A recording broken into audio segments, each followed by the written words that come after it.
Yeah, I mean, absolutely. At the end of the day, our bread is buttered by our national television contract, so everything we do is in support of those. We don't do anything that's going to take away from that. In fact, everything we do on social media, ultimately, or not everything, but just about everything, has a tune-in messaging for our national games and our regional partner games on Fox and Comcast.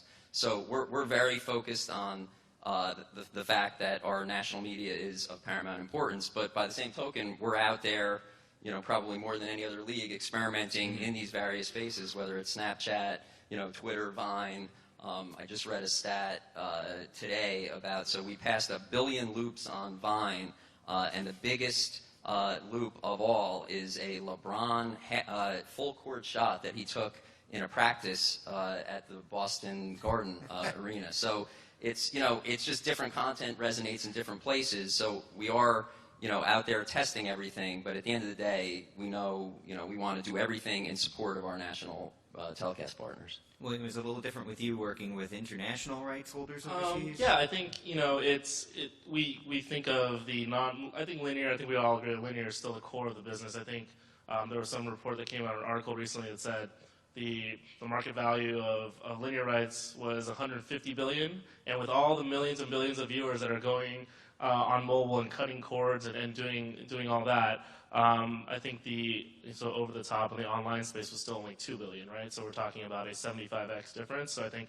the dollars are still on the linear side as the audience may be gravitating towards the online space. Well, in our business, it's oftentimes trying to use over the top or non-linear as a way to grow audience for a particular league internationally. So you may not be able to get Malaysian volleyball distributed out in Romania on television, but you can go direct to the consumer and target a whole bunch of different territories at once. And in some cases, we've actually used it to demonstrate that there is a market in a territory.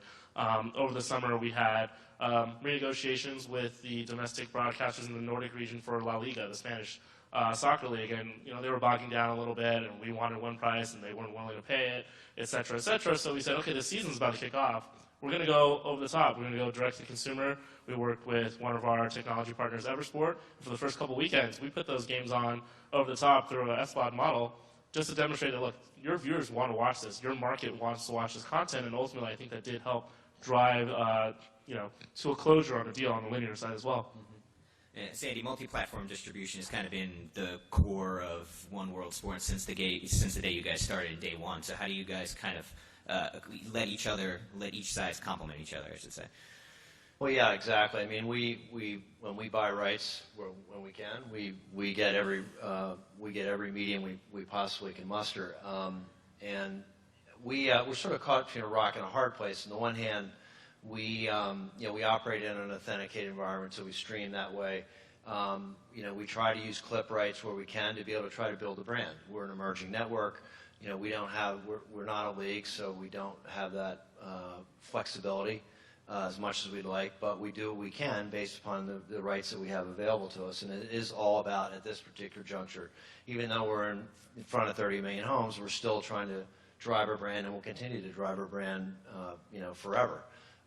So the more that we can do over the top that will allow us to be able to do that, then that's what we're going to do. At the same time, respecting the relationships that we maintain with all of our MVPDs, which at the end of the day are paramount to our growth. And Clark, what's the philosophy at a big linear broadcaster like Fox when it comes to digital?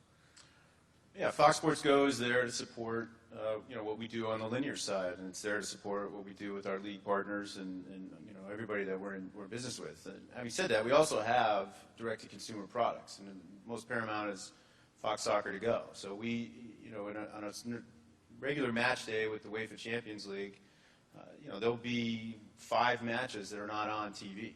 So we put those 5 matches, make them available over the top through Fox Soccer to Go, and it's a nice little business that just hums along kind of quietly in the corner. So, we're on both sides, and there's some experimentation that we've done with Fox Soccer to Go to understand, what's out there. But, follow up on what William said. I mean, you're a passionate fan, and I think what I see is it just getting a little more niche, especially in these niche opportunities. That's why I'm excited about our relationship, our current relationship with the Big East and what we do with them with the Big East Digital Network, and as I mentioned before, the NLL.